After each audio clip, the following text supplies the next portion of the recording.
اللهم صل على سيدنا محمد وعلى آل سيدنا محمد. بسم الله الرحمن الرحيم. أما بعد. السلام عليكم ورحمة الله وبركاته. وعليكم السلام ورحمة الله تعالى وبركاته.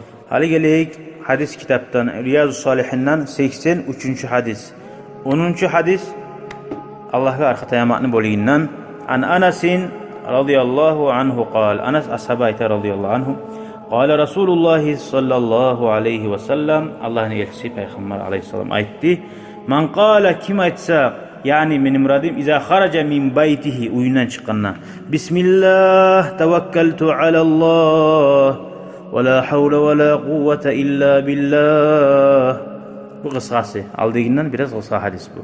Daha bulman şunu sanmayı muhtasın. Bismillah, Allah'ın atı bulan başladım yolunu. Tevekkeltu alallah, Allah'a arka tayadım barda işlerimle. Ve la havle, güç de yok, kuvvet de yok.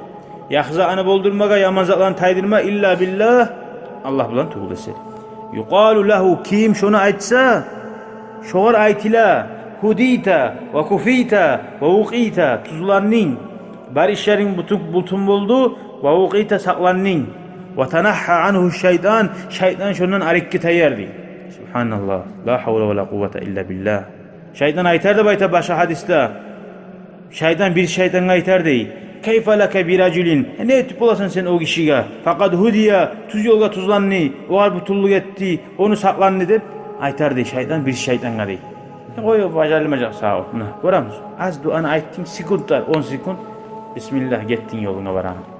Bismillah tevekkeltu alallah ve la havle ve la kuvvete illa billah.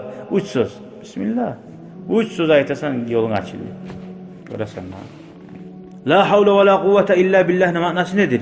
La havle, güç yok yaman zatlardan taymaga, ve la kudrete ve la kuvvete, güç yok yahzatlan etmege illa billah, Allah'tan tuğulsun. Kim ayta o var?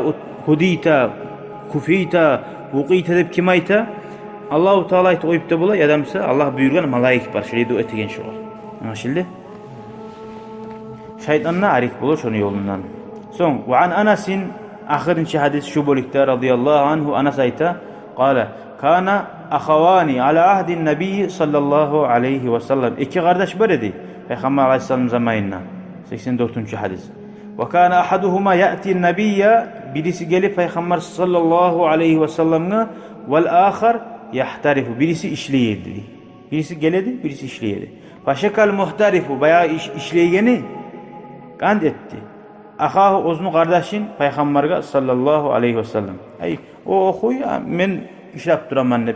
Fakale o galaytti de Peygamber sallam, lealleke turzaku bihi, belki umut Allah sağa rizkini vermeklerinin sebebi şu kardeşin bulmaga deyin.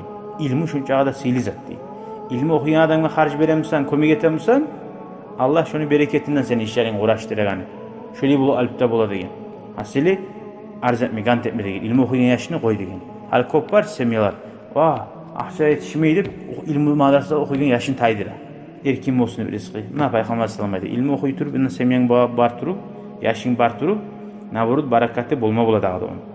Şu hadis anlattı bizge. Kim ilmuga berilse değil, ilmuga berilse, dinle anlamaga, Allah'ın şeriatını üretmeye, halka yaymaga, Allahu Teala şoğar bir adamlarını baktırar, şunu işin hayını tegen küyde değil. Şu aşk kalmayacak. Allahu Teala şöyle birav olmasa birav şoğar koyul zatip, komik etip, tarasatın bulacak. Allah için ne getir taza olsa.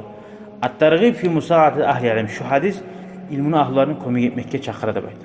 Son dağda neye? Komik etsin, madrasalara komik etsin. Yurzakul insan bi sebebi man yu'iluhum.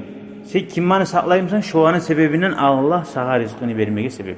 Sen okuyan kardeşin yoksa albar madrasa abi. Allah-u Teala komik edecek inşallah. Tarçık yaşağız neytik, bolmayı biz kıyın neyimsa biraz sadakalar et, Allah-u Teala komik edecek. Ve ahiru da'vana enilhamdülillahi rabbil alemin. Şunu bulan bitti. Allah'a arka tayamakını bölegi. Gelegen hadisler 85'ten başlanacak. Vesselamu aleykum ve rahmetullahi teala ve berekatuhu. Şükran ya Rabbi şükran. قلبي شكرا.